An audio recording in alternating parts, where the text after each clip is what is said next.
رانی چڑیا اپنے گھونسلے کی مرمت کر رہی تھی، مگر ساتھ ہی وہ پریشان بھی تھی، کیونکہ ساتھ والے درخت پر جو چیل رہتا تھا وہ ہمیشہ اس کے بچوں پر نظر رکھتا تھا۔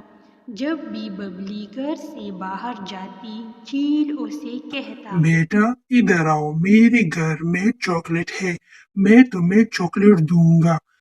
جس پر ببلی کہتی، نہیں، میری ماں نے مجھے منع کیا ہے کہ کسی کے گھر نہیں جانا۔ رانی چڑیا جب بھی دانا لینے جاتی اپنے بچوں سے کہتی کہ بچوں، میرے علاوہ کسی کے لیے بھی دروازہ مت کھولنا، جس پر چیکو کہتا، ماں، ہم کیسے پہچانیں گے کہ دروازے پر آپ ہو؟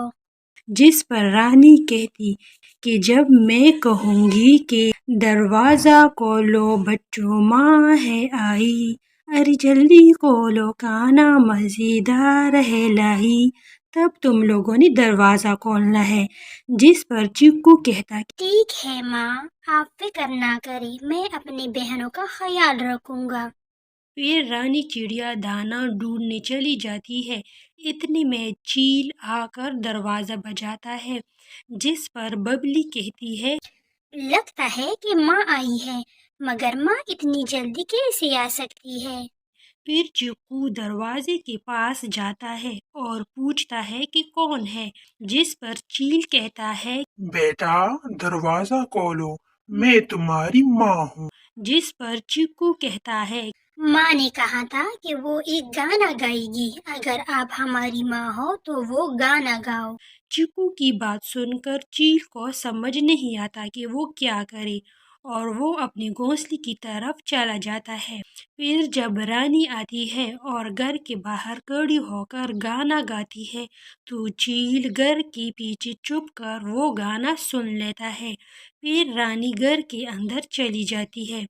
اگلے دن جب رانی دانا ڈھونڈنے نکل جاتی ہے تو چیل جلدی سے شہد کھا لیتا ہے تاکہ اس کی آواز رانی چڑیا کی طرح سریلی ہو جائے۔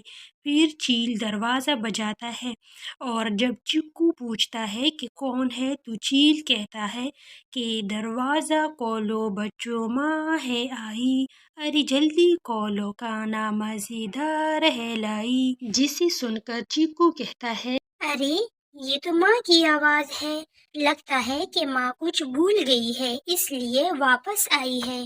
جیسے ہی چیکو دروازہ کھولتا ہے تو چیل گھر کے اندر داخل ہو جاتی ہے، جسے دیکھ کر سب ادھر ادھر اڑنے لگتے ہیں۔ چیل ببلی کو اٹھا کر لے جاتا ہے۔ ادھر رانی چڑیا گھر کا دروازہ کھلا دیکھ کر پریشان ہو جاتی ہے اور بچوں کو آوازیں دینے لگتی ہے۔ اتنے میں نیلی باہر آتی ہے اور ماں کو ساری بات بتاتی ہے، جسے سن کر وہ فوراً چیل کے گھونسلے کی طرف چلی جاتی ہے۔ ادھر چیل ببلی سے کہتا ہے، آج رات میں تمہیں پکا کر کھاؤں گا، میں لکڑیاں لینے جنگل کی طرف جا رہا ہوں۔ پھر وہ ببلی کو پنجرے میں بند کر کے چلا جاتا ہے۔ اتنے میں رانی آ کر ببلی کو پنجرے سے نکال لیتی ہے اور پنجرے میں سانپ کو رکھ دیتی ہے۔ جب چیل آتا ہے اور پنجرہ اٹھاتا ہے تو اس سے سانپ نکل آتا ہے، جسے دیکھ کر چیل ڈر جاتا ہے اور کہتا ہے، ارے باپ رے باپ، میرے گھر میں سانپ کہاں سے آ گیا ہے، کوئی مجھے بچاؤ، کوئی مجھے بچاؤ۔ اتنے میں سانپ اسے ڈس لیتا ہے اور وہ مر جاتا ہے۔ ادھر رانی چڑیا اپنے بچوں کے ساتھ ہنسی خوشی رہنے لگتی ہے۔ ایک جنگل میں 3 پیڑ تھے، آم، پیپل اور سیب کا۔ آم اور سیب کے پیڑ ہمیشہ پیپل کے پیڑ کا مذاق اڑاتے تھے کہ تمہارے اوپر کوئی پل نہیں ہے اور تم بیکار ہو، جس پر پیپل کا پیڑ اداس ہو جاتا تھا۔ جنگل کے پنچھی بھی آ کر صرف آم اور سیب کے پیڑ کو پانی دے کر چلی جاتی تھی، جسے دیکھ کر پیپل کا پیڑ اداس ہو جاتا تھا۔ ایک دن بنٹی آم اور سیب کے پیڑ کو پانی دے رہی تھی تو پیپل کا پیڑ کہتا ہے کہ مجھے بھی پانی دو، میں سوکھ کے مر جاؤں گا، جس پر بنٹی کہتی ہے کہ ویسے بھی تم بیکار ہو، کسی کام کی نہیں ہو، میں تم پر اپنا وقت ضائع کیوں کروں۔ یہ کہہ کر وہ آم کا پھل لے کر چلی جاتی ہے اور آم اور سیب کے پیڑ پیپل کے پیڑ پر ہنسنے لگتے ہیں، جس پر وہ اداس ہو جاتا ہے۔ پھر ایک دن رانی چڑیا آتی ہے اور پیڑوں کو دیکھ کر بولتی ہے کہ پیپل کا پیڑ میرے گھونسلے کے لیے اچھا رہے گا، اونچا بھی ہے اور مضبوط بھی۔ پھر وہ پیپل کے پیڑ پر اپنا گھونسلہ بنا لیتی ہے، جس پر پیپل کا پیڑ خوش ہو جاتا ہے۔ ایک دن جب نیلی اور بنٹی پلکا رہے ہوتے ہیں تو مٹو بادشاہ کا پیغام لے کر آتا ہے اور ان سے کہتا ہے کہ بادشاہ نے پیغام بھیجا ہے کہ طوفان آنے والا ہے، ساتھ والے جنگل میں اونچی جگہوں پر اپنے گھونسلے بناؤ۔ پھر وہ دونوں ساتھ والی جنگل کی طرف چلتے ہیں، اتنے میں طوفان آ کر ان کے گھونسلوں کو بہا کے لے جاتا ہے۔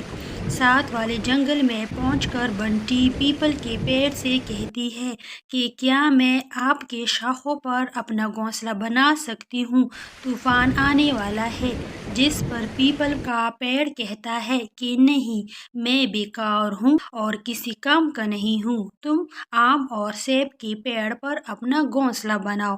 پھر وہ دونوں آم اور سیب کے پیڑ پر اپنا گھونسلہ بناتے ہیں، اتنے میں طوفان آ کر ان کے گھونسلوں کو گرا کر لے جاتا ہے اور وہ دونوں بھی پانی میں بہہ جاتے ہیں۔ لالی کا اسکول میں پہلا دن تھا اور سب اس کا مذاق اڑا رہے تھے۔ ارے لالی نے کرسی لال کر دی ہے، لالی نے کرسی لال کر دی ہے۔ اتنے میں پرنسپل آ جاتا ہے اور لالی سے کہتا ہے کہ وہ گھر جا سکتی ہے۔ لالی روتی ہوئی گھر جاتی ہے۔ پھر اس کی ماں پوچھتی ہے، بیٹا کیوں رو رہی ہو؟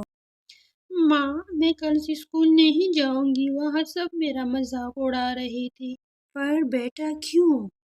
ماں، میں بڑی ہو گئی ہوں، مجھے پتہ نہیں تھا اور کرسی گندی ہو گئی، اس پر سب میرا مذاق اڑا رہے تھے۔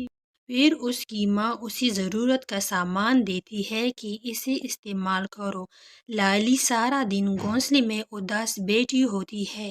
ماں اسے کہتی ہے کہ وہ باہر اپنے دوستوں کے ساتھ کھیلنے کیوں نہیں چلی جاتی، جس پر لالی کہتی ہے کہ نہیں، وہ میرا مذاق اڑائیں گے۔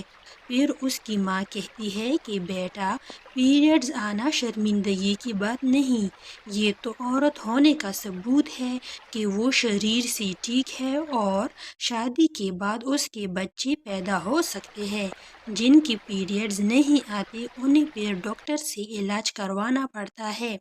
اگلے دن لالی اسکول جاتی ہے اور پھر سب اس کا مذاق اڑاتے ہیں، جس پر لالی کہتی ہے کہ وہ بالکل بھی شرمندہ نہیں ہے، بلکہ وہ خوش ہے کہ وہ شریر سے ٹھیک ہے۔ اتنے میں پرنسپل آتا ہے اور سب کو کہتا ہے کہ آج ہم ایک اہم ٹاپک کے بارے میں پڑھیں گے۔ ہر پنچھی 15 سال سے پہلے یا اس کے بعد بڑا ہوتا ہے اور پھر خود کو صاف رکھنے کے لیے وہ یہ ضروری چیزیں استعمال کرتا ہے۔ پھر لالی سب سے کہتی ہے کہ میرا نمبر تو ہو گیا، اب تم لوگوں کا نمبر ہے، یہ لو ضرورت کا سامان رکھ لو، کہیں تم لوگ بھی کرسی لال مت کر دینا۔ یہ کہہ کر وہ چلی جاتی ہے۔